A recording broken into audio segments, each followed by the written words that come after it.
Bonjour à tous, bienvenue dans cette table ronde que nous allons consacrer aux relations entre les médias et les plateformes. Je m'appelle Didier Falcan, je suis l'éditeur des Clés de la Presse, un support d'information positionné sur les modèles économiques de la presse et des médias. Cette thématique des relations avec les plateformes constitue un enjeu majeur pour les éditeurs de presse car ils conditionnent leur avenir, pour ne pas dire leur survie. Ce matin, nous allons nous concentrer essentiellement sur l'un des aspects de cette relation qui concerne les droits voisins, ou plus exactement l'application de la loi du 24 juillet 2019 tendant à créer un droit voisin au profit des agences de presse et des éditeurs de presse. Un sujet, là encore, essentiel et d'actualité brûlante. En préambule, je vais juste rappeler rapidement quelques éléments de contexte avant d'entamer la discussion avec nos trois intervenants. Tout d'abord, rappeler l'adoption en mars 2019, après des années de discussions et de bras de fer, d'une directive européenne réformant le droit d'auteur. Ce texte permet entre autres aux médias de se faire rémunérer lors de la réutilisation en ligne de leur production et prévoit d'inciter les plateformes à mieux rétribuer les créateurs de contenu. 4 mois plus tard, le Parlement transpose dans le droit français cette directive européenne avec la loi du 24 juillet 2019. Coup de théâtre, 2 mois plus tard, quand Google annonce qu'il s'affranchit de cette loi et déclare qu'il n'affichera plus dans ses résultats de recherche que les titres des articles de presse et leurs URL, mais sans la photo d'illustration ni les quelques lignes extraites des articles qui permettent à l'internaute de décider quel résultat correspond le mieux à ce qu'il recherche. Pire, les éditeurs qui souhaitent conserver photos et textes explicatifs devront le demander à Google et renoncer à toute rémunération. Les éditeurs qui ne peuvent pas renoncer au trafic apporté par le moteur de recherche n'ont pas d'autre choix que d'obtempérer, mais ils contre-attaquent aussitôt en se tournant vers l'autorité de la concurrence pour abus de position dominante et contournement de la loi. Ils obtiendront gain de cause puisque l'autorité impose à Google de négocier avec les éditeurs et les agences de presse la rémunération qu'il aurait due au titre de la loi relative aux droits voisins pour la reprise de leur contenu protégé. Finalement, après un recours en appel, Google se plie à l'injonction et lance une négociation avec l'APIG, l'Association de la presse d'information générale, qui a abouti le 21 janvier à la signature d'un accord de parties. Cet accord, je cite le communiqué publié, fixe les principes dans lesquels Google négociera des accords individuels de licence avec les membres de l'Alliance dont les publications sont reconnues d'information politique et générale. Ces accords individuels de licence couvriront donc les droits voisins et ouvriront l'accès à New Showcase, un nouveau programme de licence de publication de presse que vient de lancer Google. Seul problème, le texte précise par ailleurs que la rémunération prévue dans les accords de licence entre chaque éditeur de presse et Google est basée sur des critères tels que la contribution à l'action politique générale. Traduction, la presse magazine et la presse d'information spécialisée non IPG, information politique et générale, ne sont pas concernées et crient au scandale. C'est pourquoi cette table ronde est intéressante, car elle va permettre de faire le point sur ce dossier et cette polémique avec nos trois intervenants. Jean-Pierre de Keraoul, président du groupe Sogé Média, qui est un éditeur de presse hebdomadaire régionale, mais qui est membre du conseil d'administration de l'Alliance et même président de sa commission juridique. Il est aussi le président de l'ENPA, l'association européenne des éditeurs de journaux. Nous avons aussi Alain Auger, qui est directeur général de Bayard Presse et président du SEPM, le syndicat des éditeurs de presse magazine. Quant à Laurent Bérard-Kielin, il est le directeur général de la Société Générale de Presse, l'éditeur de la correspondance de la presse, et le président de la FNPS, donc le syndicat national de la presse d'information spécialisée. Alors avant de leur donner la parole, sachez qu'il vous est possible de poser des questions. Il suffit de vous rendre sur le chat du Salon de la Presse au Futur et de m'adresser directement vos questions en cliquant sur mon nom, Didier Falcan, et je les relayerai à la fin de cette table ronde. Donc pour commencer, je vais donner la parole à Jean-Pierre de Keraoul. Bonjour Jean-Pierre. Merci d'avoir accepté de participer à cette table ronde. Ma première question sera simple, c'est comment cet accord a-t-il été négocié? Qu'est-ce qu'il comprend exactement? Et puis pourquoi l'avoir limité à la presse PG? Bonjour tous, et merci de votre accueil. L'accord, il est d'abord une très bonne nouvelle pour la presse en général. Pour la première fois, d'abord, au jour où nous parlons, il n'est pas encore signé matériellement, puisqu'il y a des précisions qui restaient à apporter. Donc, il est très probable, mais il n'est pas encore formellement signé à ce jour. Cela dit, je disais que c'est une bonne nouvelle pour la presse parce que pour la première fois, et c'est vraiment la première fois au monde, Google reconnaît explicitement le droit des éditeurs de presse à rémunération pour l'utilisation de leur contenu. Donc c'est la première fois, alors que jusqu'à présent Google s'y refusait, que cette entreprise de puissance planétaire reconnaît la directive européenne et la loi nationale. Ce qui ouvre beaucoup de possibilités pour la presse et d'ailleurs pas seulement pour la presse IPG. Alors, que contient-il? Il est clair que pour une part, il est confidentiel, donc je n'ai pas la possibilité de révéler le contenu détaillé de l'accord. En revanche, on peut parler des grandes lignes et de sa philosophie. Il prévoit que l'ensemble des éditeurs d'information politique et générale membres de l'Alliance et qui ont donné mandat à l'Alliance de les représenter percevront pour les contenus qu'ils mettent en ligne, que Google utilise pour ses services, percevront une rémunération. Et il prévoit que les éditeurs auront la possibilité, mais pas l'obligation, de souscrire à Google News Showcase, qui est également un nouveau service mis en place par Google. Voilà l'esprit général. Ce qui est important aussi pour nous, c'est qu'il prévoit que les éditeurs restent maîtres de leur contenu, c'est-à-dire que d'une part, nous avons un accord cadre entre l'Alliance et Google. Comme vous le savez, l'Alliance, en tant qu'organisation professionnelle, n'est pas propriétaire de droits. Seuls les éditeurs sont propriétaires des droits. Donc l'Alliance a négocié un accord cadre dans lequel figurent des principes généraux et chaque éditeur ensuite négocie avec Google un accord direct d'entreprise éditrice à Google dans lequel le champ de la licence consentie par les éditeurs est défini. Et là, les éditeurs ont, je dirais, une liberté d'appréciation en fonction de leur propre stratégie de déterminer avec Google l'extension du champ de la licence qui est accordée à Google. Voilà l'articulation générale, un accord cadre qui fixe des principes et des accords individuels entre Google et chaque éditeur qui déterminent l'extension du champ de la licence. Pourquoi l'avoir limité justement à la presse d'information politique et générale? Alors ça, ce n'est pas du tout notre décision. Comme vous le savez, la directive et la loi ne limitent pas à la presse d'information politique et générale. Il est tout à fait clair que toute la presse est concernée par la directive et par la loi. Donc ça, il n'y a aucune ambiguïté là-dessus, sauf que Google a souhaité raisonner indépendamment par famille de presse. Donc Google a souhaité négocier avec l'Alliance un accord concernant la presse d'information politique et générale. Et évidemment, l'Alliance n'a pas mandat et n'a pas possibilité de contraindre Google ni aucune autre plateforme à négocier avec d'autres. Mais je crois comprendre que Google, par ailleurs, a négocié ou est en cours de discussion pour des accords avec d'autres éditeurs qui ne sont pas membres de l'Alliance ou pas d'information politique et générale ou d'autres organisations professionnelles. Mais donc nous, on a négocié avec Google pour la famille de presse qu'on est supposé représenter. Merci Jean-Pierre. Justement, lors de cette table ronde, nous avons deux autres représentants de la presse française.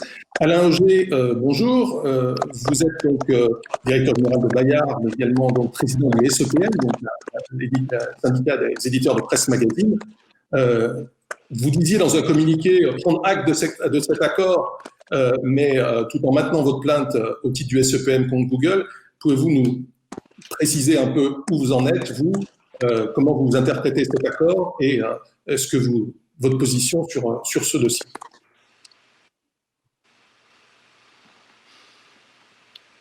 C'est un dossier compliqué.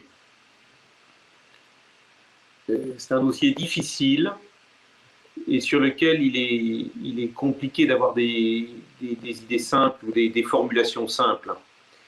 Et clairement, Google se joue de la complexité pour poser une position politique simple, mais qui ne me paraît pas correspondre à la réalité.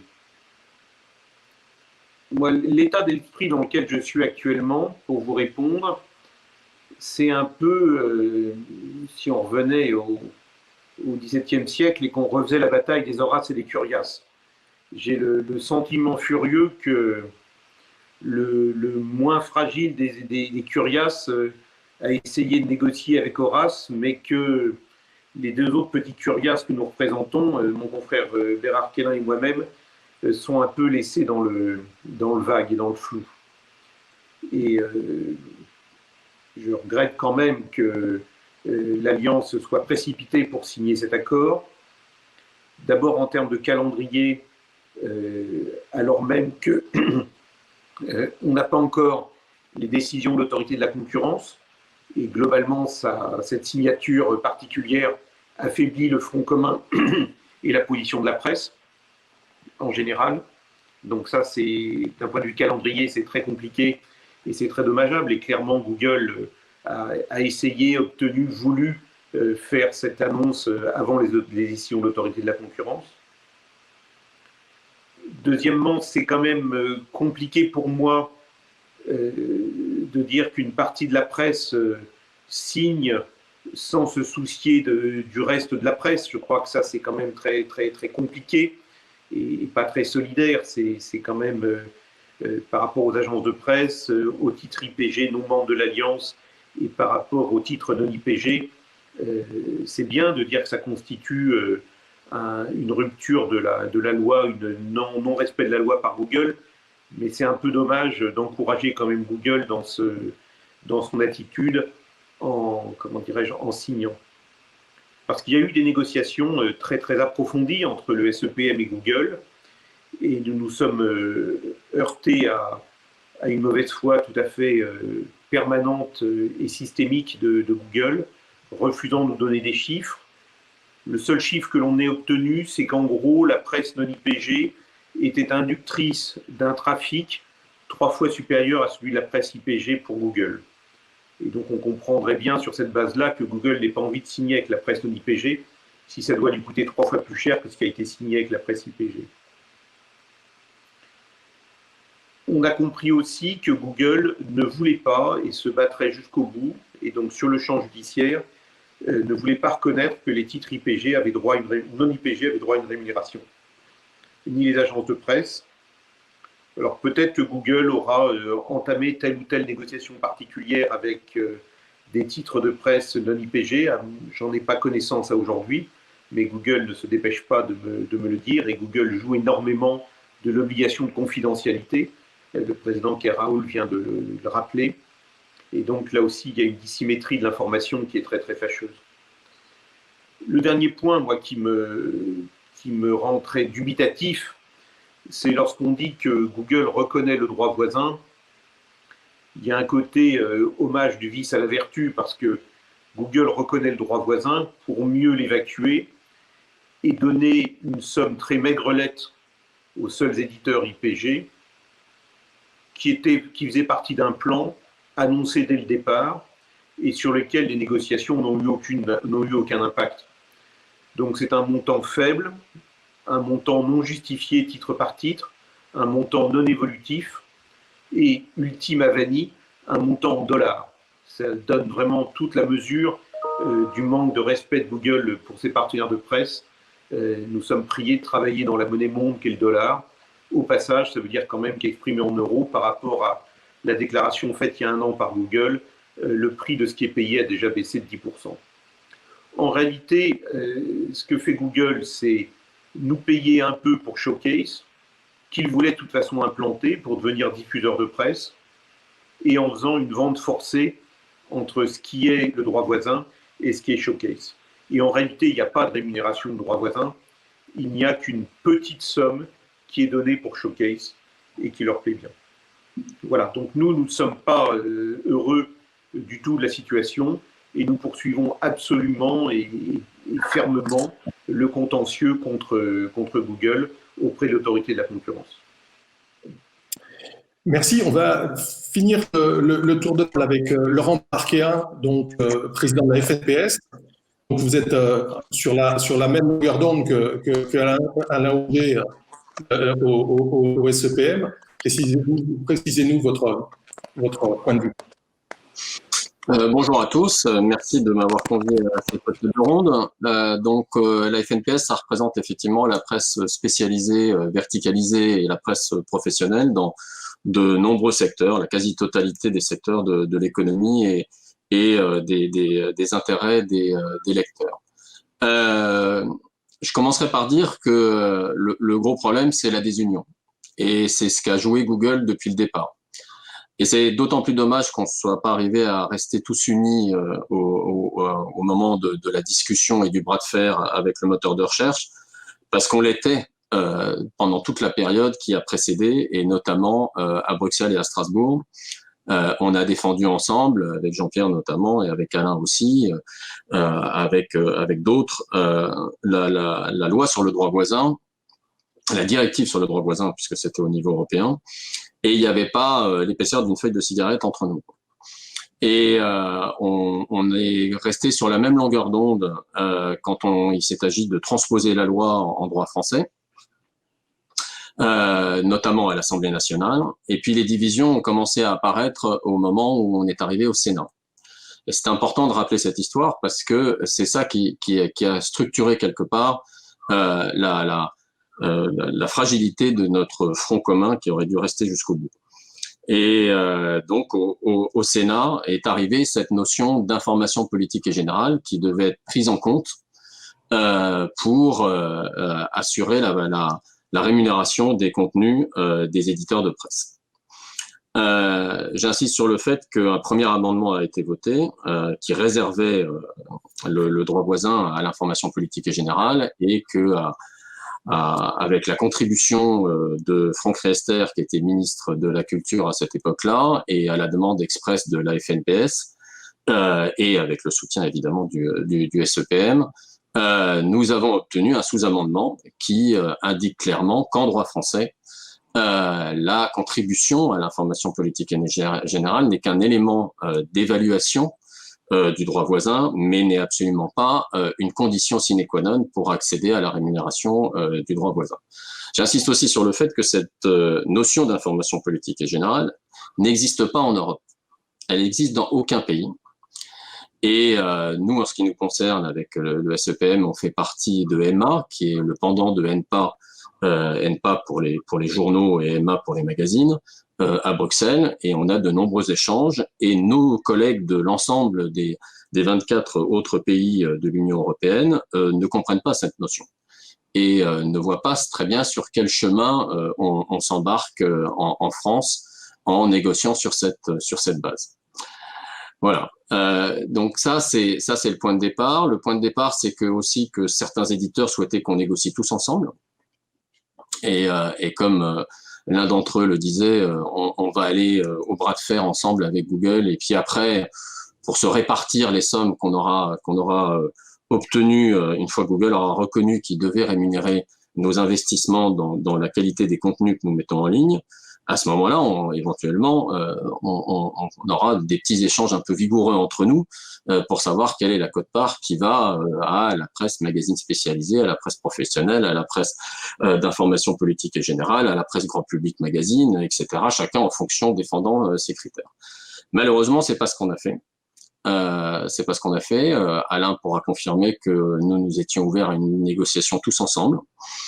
Et puis, finalement, l'Alliance a décidé d'aller négocier seule.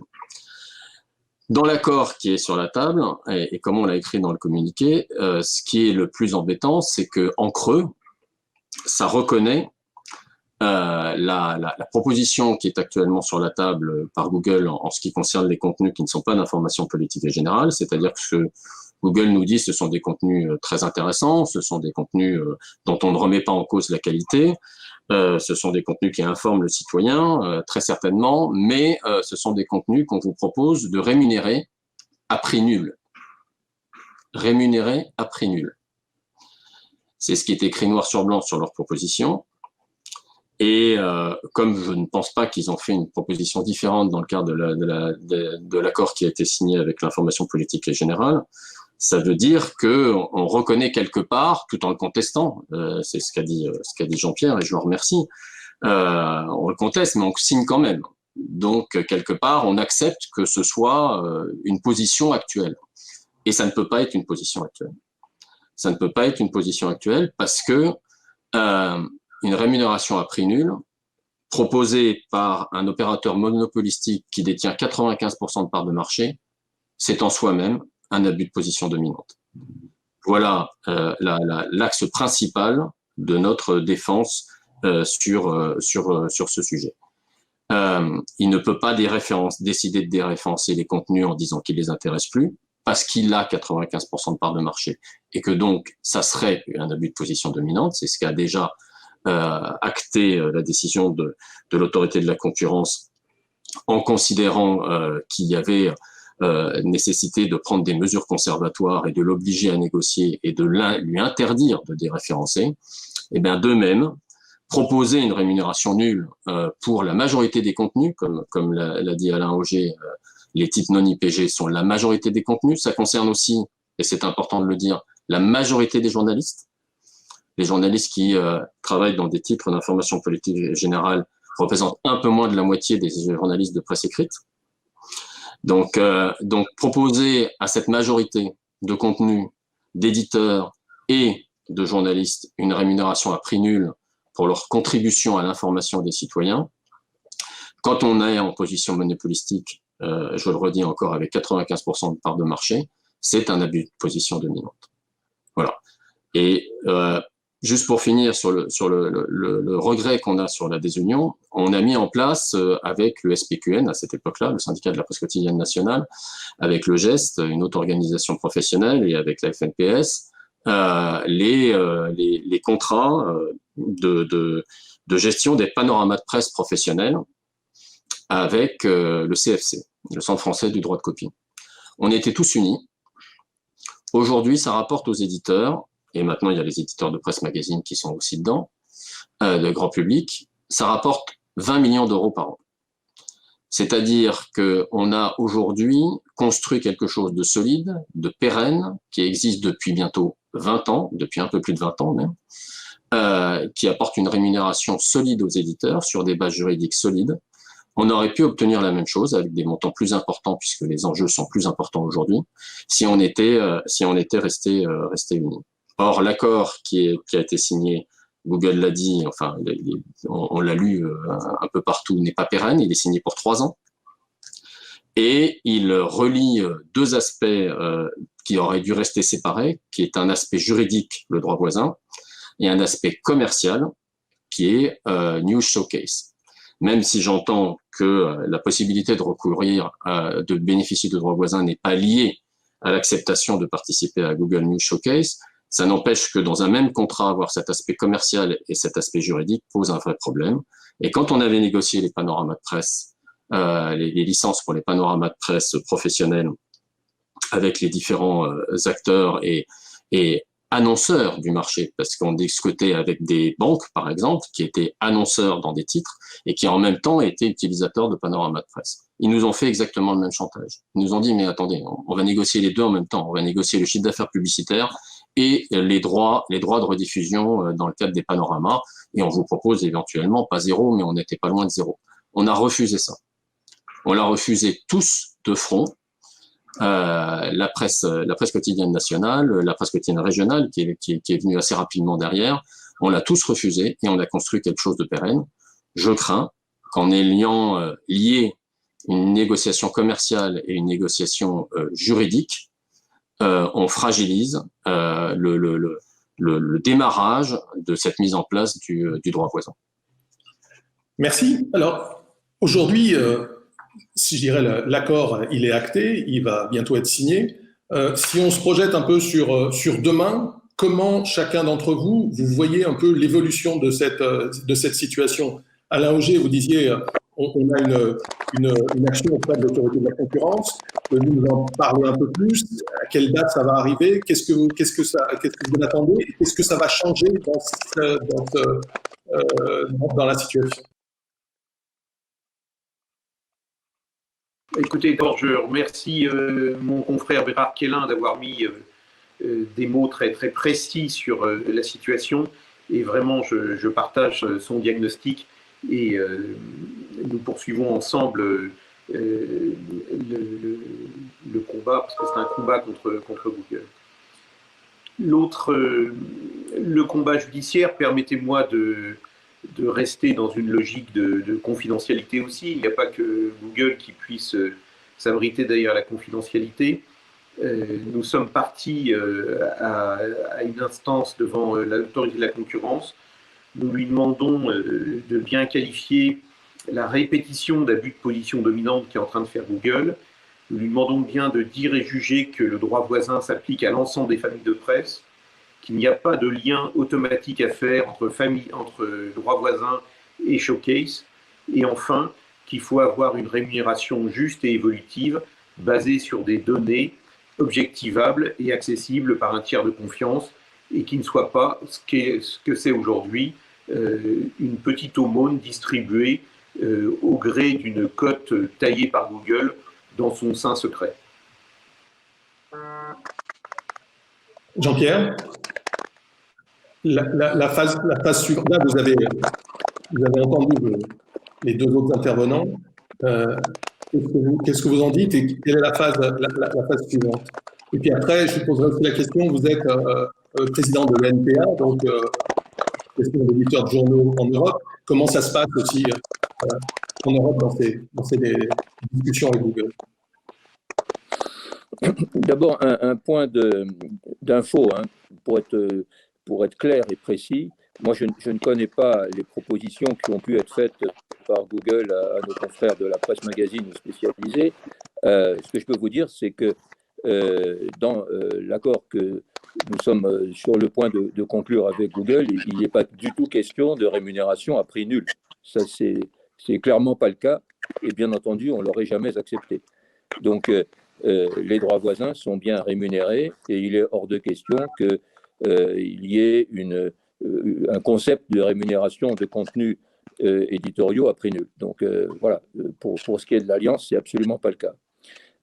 Deuxième point, il faut bien, il y a un élément important à prendre en considération, pas seulement pour la presse d'information politique et générale. Hein, c'est pour ça que je pense que cet accord, il ouvre, contrairement à ce que mes confrères peuvent craindre peut-être, mais je crois qu'il ouvre des possibilités. Il y a un élément essentiel qui a été reconnu par Google sous la pression de l'autorité de la concurrence, et encore une fois, nous avons obtenu cet accord probablement en grande partie grâce à la pression de l'autorité de la concurrence. C'est le principe selon lequel la génération de trafic n'est pas une rémunération. L'argument qu'avance sans arrêt Google, qu'avançait fréquemment Google, c'était que la génération de trafic était une forme de rémunération et qui devait nous suffire.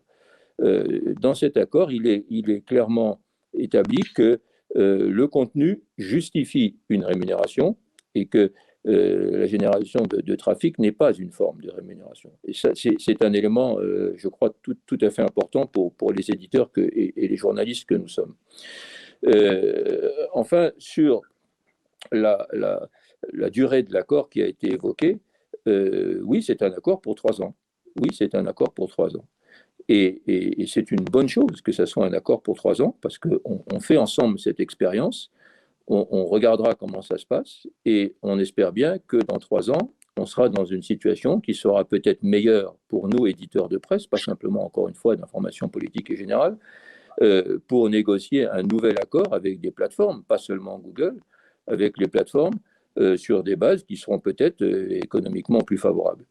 Et il ne faut pas oublier aussi que la loi, moi je ne suis pas là ni pour défendre Google, ni d'ailleurs en principe pour représenter l'Alliance, même si bien entendu j'en suis totalement solidaire, mais plus l'ENPA. Mais la loi n'oblige pas à une négociation collective. La loi oblige les parties à négocier, ou plus exactement d'ailleurs l'autorité de la concurrence l'a rappelé, conduit les parties à négocier, mais la loi permet des négociations individuelles d'éditeurs à Google ou d'organisations professionnelles à Google, elle est extrêmement ouverte. Donc nous n'avions pas, nous éditeurs de presse de l'Alliance, la possibilité de contraindre qui que ce soit, ni Google ni aucune autre plateforme, à avoir une négociation collective. Il aurait pu arriver, si les circonstances avaient été différentes, que l'ensemble des familles de presse négocient, encore que ça aurait sans doute posé des problèmes juridiques parce que Google aurait pu considérer qu'il s'agissait d'une entente. Donc, ça aurait pu poser des difficultés. Mais je veux dire, la loi n'obligeait absolument pas à ça. Donc, on ne pouvait pas, nous, Alliance, contraindre Google à négocier de façon très large avec l'ensemble des familles de presse. Et on savait, et c'est tout à fait légitime, que nos confrères des autres familles de presse conduisaient aussi des négociations. Donc, je ne crois pas qu'il y ait une vraie difficulté du point de vue de la solidarité de ce côté-là. La famille de la presse d'information politique et générale a conduit une négociation avec Google. Elle conduira des négociations avec d'autres plateformes. Nos confrères de la presse magazine ou spécialisée feront de même. Mais voilà, on ne peut pas reprocher, on ne peut pas donner à l'Alliance un pouvoir qu'elle n'a pas, qui serait malheureusement, qui serait de contraindre un interlocuteur à choisir, disons, à élargir sa négociation quand il souhaite absolument pas le faire. Alors, pour dire un mot de ce qui me préoccupe plus directement, c'est-à-dire la suite et le niveau européen, pourquoi je disais que c'était important que cet accord soit sur 3 ans et pas nécessairement au-delà de façon systématique, c'est que, comme vous le savez, il est en train de se passer une chose très importante à Bruxelles, c'est la négociation du DSA-DMA, c'est-à-dire Digital Service Act et Digital Market Act, qui est le dernier étant encore plus important du point de vue de notre discussion, c'est-à-dire la régulation du marché du numérique. Si nous obtenons à l'occasion de cette régulation du marché du numérique, et quand je dis nous, je dis toute la presse, c'est-à-dire aussi bien la presse magazine que la presse quotidienne, si nous obtenons un renforcement de la régulation des plateformes, notamment la possibilité en cas de désaccord ou de blocage de discussion entre une plateforme et des éditeurs de presse, par exemple, à ce qu'il y ait un mécanisme permettant de sortir du blocage et donc de fixer des niveaux de rémunération, si nous obtenions ça, nous serions le moment venu dans une situation plus favorable. Et ce que nous sommes en train de faire à Bruxelles avec nos confrères de la presse magazine, et je rejoins tout à fait ce que disaient tout à l'heure mes confrères, au niveau européen, la coopération est très bonne entre magazine et quotidien. Avec mon confrère, le président de la presse magazine, Xavier Boucart, on travaille totalement de concert. D'ailleurs, je signale que nos confrères de la presse magazine en Europe, ils sont tout à fait satisfaits de l'existence d'un accord entre l'Alliance et Google. Nous avons publié un communiqué commun entre l'organisation de la presse magazine, l'EMMA, et nous, les quotidiens, l'ENPA, pour dire que c'était un premier pas intéressant, important, que bien entendu, nous souhaitons que la rémunération des éditeurs concerne l'ensemble de la presse, pas simplement la presse quotidienne. Donc à Bruxelles, nous avons redit ça, nous, quotidiens, aux côtés de nos confrères magazines, que nous souhaitons évidemment que la directive soit transposée le plus vite possible dans tous les pays. Je rappelle qu'à ce jour, seule la France a transposé. Plusieurs autres pays sont près de transposer, mais seule la France a réellement une loi. Donc nous poussons à ce que la directive soit vite transposée et nous souhaitons que toutes les familles de presse soient intéressées par la rémunération du droit voisin. Donc on est complètement d'accord sur le principe. Donc ce qu'on essaye de faire ensemble à Bruxelles, c'est d'obtenir que le Digital Market Act nous mette en situation plus favorable lorsque dans 2 ans ou 2 ans et demi, il faudra commencer par exemple à négocier une deuxième phase avec Google, et lorsque peut-être dans quelques mois ou dans 1 an, on aura avancé avec les autres plateformes. Donc la suite, pour répondre directement à votre question, c'est la négociation avec les autres plateformes pour qu'on obtienne une rémunération de nos contenus, pas simplement avec Google, mais avec toutes les plateformes. Merci.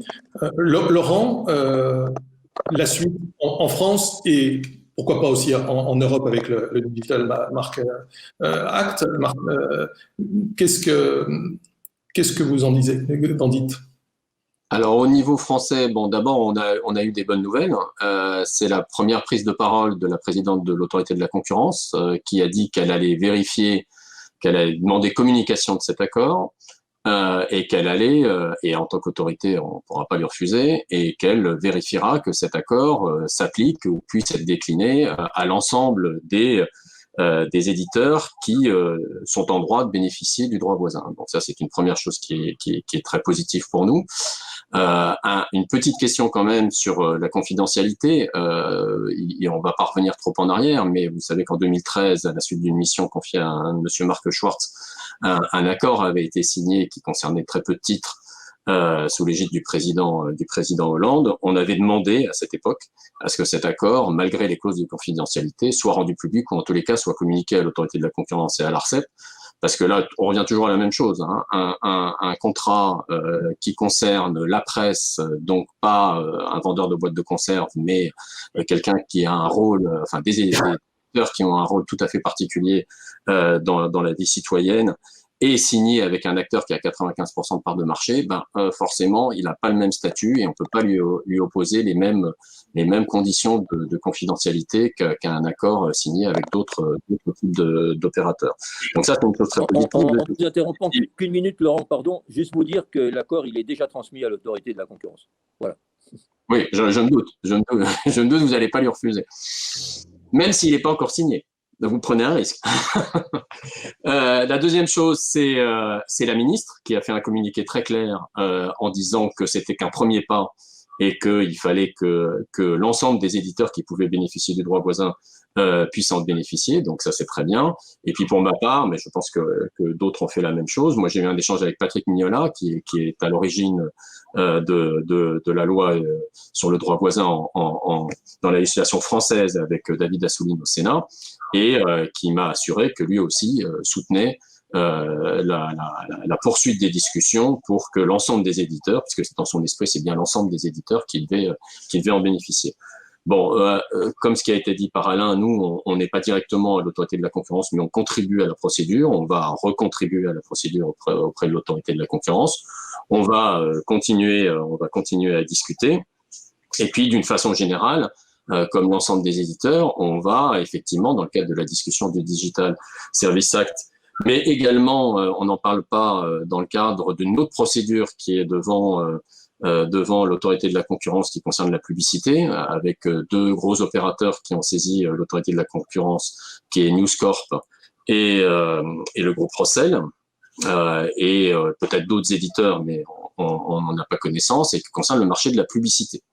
Sur le marché de la publicité, la captation du marché publicitaire par les plateformes Google et Facebook, et tout particulièrement par Google, qui a une intégration de la chaîne de la publicité programmatique qui est très important, et une place sur l'ensemble des maillons de la chaîne qui est très importante, qui fait qu'il est un peu juge et partie, comme ça a été dit dans un rapport récent fait par monsieur Emmerich et madame Perrault, très détaillé, qui montre bien que c'est un espèce de nœud par lequel passe l'ensemble du marché de la publicité programmatique. Et comme en plus Google a le marché aussi du search, tout ça cumulé fait qu'il a une position qu'il faut pour le moins interroger sur le marché publicitaire. Donc, comme l'a dit Jean-Pierre, il n'y a pas que le dossier des droits voisins, il y a vraiment le dossier de la place de ces plateformes internationales dans l'écosystème qui permet aux médias de continuer à informer les citoyens et donc de continuer à avoir un modèle économique viable. Quel est votre sentiment pour l'avenir? Malgré tout, les choses évoluent. Il y a 3-4 ans, Google ne discutait avec personne, imposait sa loi quelque part. Petit à petit, avec la directive européenne, avec la transposition dans la loi française, avec les décisions de l'autorité de la concurrence, les choses évoluent malgré tout. Quel est votre sentiment sur l'avenir à court et moyen terme quand même sur les droits voisins? Mais effectivement, vous évoquiez aussi la publicité, où il y a aussi effectivement la taxe GAFA numérique d'un point de vue fiscal, etc. Est-ce que vous êtes plutôt tous les trois optimiste ou au contraire vraiment pessimiste quelque part? Peut-être Alain et La première question, c'est que par rapport à la négociation Hollande et 20 millions d'euros, j'aimerais être sûr que les sommes dont parle l'Alliance soient rapportées en euros au moins égales à ce montant. Je n'en suis vraiment pas sûr. Donc, on ne peut pas dire, alors que les trafics et la qualification des trafics de presse a significativement augmenté et que notre contribution à l'écosystème Google a augmenté, on ne peut pas dire que Google ait augmenté sa contribution avec l'accord qui vient d'être signé. Il l'a en réalité, en termes relatifs à sa richesse, il l'a diminué significativement. C'est aussi pour ça que je regrette cet accord signé trop vite. Ça, c'est le premier élément. Il y a un deuxième point sur lequel on est très attentif au SEPM, c'est évidemment la question de la publicité. Nous consonnons absolument avec ce que dit notre confrère Laurent Gérard-Quélin, il a absolument raison. WIDA, au niveau de l'Europe et de l'ENPA, et nos liens avec Xavier Boucart sont forts, on doit absolument avancer pour obtenir quelque chose de plus. Il y a un dernier point qui est un peu passé inaperçu, mais qui est un point de fiscalité pure, qui n'arrête pas de me surprendre. C'est comment, alors que la TVA sur les services est maintenant une TVA localisée dans le pays où le service est délivré, comment Google fait pour ne toujours pas payer de TVA en France? C'est assez curieux.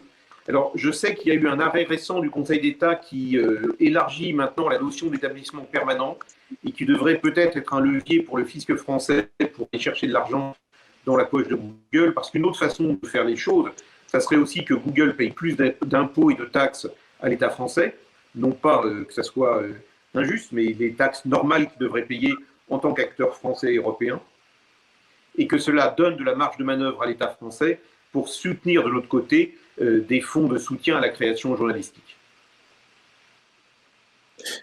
quel est votre sentiment, Alain? Vous pensez que les choses peuvent évoluer encore favorablement dans les mois, cette année 2022? Écoutez, le point d'inquiétude que j'ai, c'est qu'il semble bien que la vice-présidente des États-Unis ait comme une de ses particularités d'être issue du sérail et du lobbying GAFA Californie. Donc je ne suis pas complètement optimiste parce que le vrai débat politique, il est quand même aux États-Unis. C'est quel sera, est-ce qu'on va vers un nouveau système de démantèlement façon Standard Oil, ou est-ce qu'on va rester sous l'emprise du duopole Google-Facebook? C'est quand même la question politique majeure, mais je crains que le niveau européen ne soit à la fois petit et pusillanime et ne suffise pas à répondre à cette question qui se pose quand même d'abord aux États-Unis. Laurent? Tout à fait d'accord avec ce que vient de dire Alain. Je pense qu'on peut aussi, du côté positif, voir quand même un mouvement des différents pays et des différents peuples qui s'inquiètent de plus en plus. Alors, ça a commencé par la donnée, mais maintenant on va au-delà de la donnée, de cette concentration de pouvoir entre les mains de quelques plateformes, donc les GAFA pour faire court. Et sans vouloir, alors là, pas du tout défendre Monsieur Trump, mais c'est sûr que l'interventionnisme des plateformes qui décident que Monsieur Trump n'a plus la capacité de s'exprimer via ces plateformes a mis en lumière le pouvoir absolument hallucinant qu'ils ont maintenant sur les démocraties dans lesquelles nous vivons. Et donc, ça accompagne tout ça un mouvement de remise en cause de leur positionnement qui, je ne pense pas, va s'arrêter. Donc ça va plutôt dans le conflit. Par contre, moi, juste pour rebondir sur ce que dit Alain, je pense qu'il est très important de bien différencier ce qui relève de la taxation de ce qui relève de la régulation du marché publicitaire et du droit voisin. Le droit voisin, c'est pas une taxation, ça n'a rien à voir, et ce sont des choses qui se cumulent les unes avec les autres. Il est normal que les GAFA payent des impôts, il est normal qu'ils rémunèrent les contenus, il est normal qu'ils n'aient pas une position monopolistique sur le marché du référencement, il est normal qu'ils n'aient pas une position monopolistique sur le marché de la publicité, et ce sont des dossiers qui ne peuvent pas se compenser. Ni dans l'esprit des politiques, puisqu'on l'a vu parfois, il y a des politiques qui ont commencé à avancer en disant non mais c'est pas très grave si vous n'avez pas ça, on va les taxer, etc. Non, c'est des dossiers qui sont en silo et qui ne sont pas perméables l'un à l'autre, et il faut qu'on s'attaque et qu'on regarde l'ensemble de ces dossiers. Par exemple, le dossier de la donnée, il y a une concentration de données qui viennent en partie de l'exploitation de nos contenus, qui ne peuvent pas rester la seule propriété de ces plateformes et qui doivent être partagées. Merci. On a beaucoup parlé de Google, mais c'est pas la seule plateforme qui est concernée par à la fois la directive ou la loi française. Jean-Pierre, est-ce que vous négociez déjà avec Facebook, avec d'autres Twitter, avec d'autres plateformes d'ores et déjà, ou au sein de l'Alliance? Où en êtes-vous sur ces dossiers-là? On commence à peine à avoir quelques contacts de nouveau avec Facebook, mais on ne peut pas dire qu'il y ait vraiment une négociation de commencer. Donc, non, on n'est pas avancé vraiment sur d'autres négociations. Je voudrais juste revenir pour suivre ce que disait Laurent à l'instant, et sur lequel je suis tout à fait d'accord. Il y a d'un côté les sujets publicitaires et puis de l'autre côté les sujets de vraie stratégie éditoriale d'éditeurs. Sur les sujets publicitaires, on travaille vraiment, je crois, ensemble à Bruxelles complètement. Il parlait des datas qui sont un problème central. Il y a la réglementation qui vise à limiter les publicités qui concernent aussi tout le monde. Et puis il y a le fameux dossier e-privacy qui nous concerne tous et qu'on suit de près. Donc on doit être extrêmement vigilant là-dessus. Je voulais simplement répondre à votre question, comment on voit l'avenir et quelles leçons on tire, nous, de ce premier accord. Moi, je crois que la grande leçon, et c'est pour ça que je pense qu'on a un premier pas, un bon accord, c'est la reconnaissance de la valeur des contenus. Ce dont je crois tout le monde est en train de prendre conscience au-delà de nos cercles professionnels et de nos responsabilités d'éditeurs. Je pense que c'est très important que les politiques prennent conscience de ça, mais aussi que les citoyens prennent conscience de ça, parce que c'est ça qui va déterminer leur avenir. Qu'est-ce qui vaut dans ce que nous faisons? C'est nos contenus éditoriaux, c'est notre capacité à fournir un travail journalistique qui concerne l'information générale ou l'information magazine, l'information spécialisée. Ce qui vaut quelque chose, c'est le contenu éditorial, c'est la production éditoriale que nous sommes capables de faire. Et aujourd'hui, les plateformes reconnaissent que c'est ça qui a de la valeur. Donc, cet accord pour nous, c'est un premier pas vers la reconnaissance de la valeur des contenus et c'est un premier pas vers la création d'un vrai marché des contenus numériques. Au niveau européen, je reprends ce qu'évoquait Alain Auger tout à l'heure, bien entendu que le combat politique il continue au niveau mondial, que ce qui se passe aux États-Unis est absolument fondamental. Évidemment, le niveau européen, là aussi, c'est un étage supplémentaire. On est tous conscients qu'au niveau français, on ne pouvait rien faire. Sinon, on aurait eu le sort qu'ont eu il y a quelques années les Espagnols ou les Allemands. Donc notre seule chance, c'était le niveau européen. On a obtenu la directive européenne. Ça ne suffit pas, bien entendu. Il faut qu'il se passe autre chose. Mais là aussi, c'est un premier pas politique, de la même manière que l'accord avec Google est un premier pas juridique et commercial. Mais l'Europe, c'est un premier pas politique. Et puis ensuite, il y a ce qui est en train de se passer aux États-Unis, où on sent quand même bien, et les plateformes le sentent aussi, que quelque part, le vent est un peu en train de tourner. On a vu pour la première fois, par exemple, les éditeurs de presse américaine se voir reconnaître le droit de se défendre ensemble dans une négociation avec les plateformes.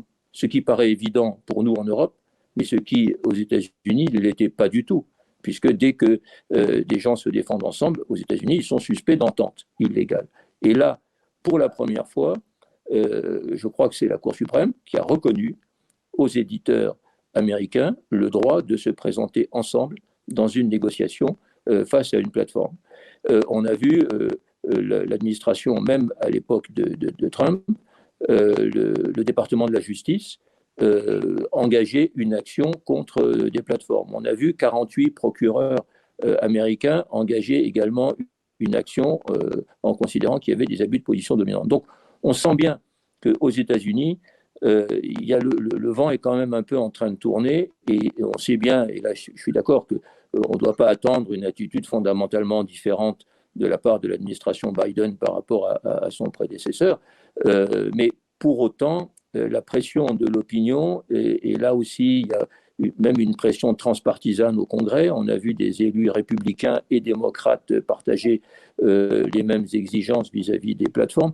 Il est en train quand même de se passer une prise de conscience. On voit ce qui se passe en Australie qui choque beaucoup de gens.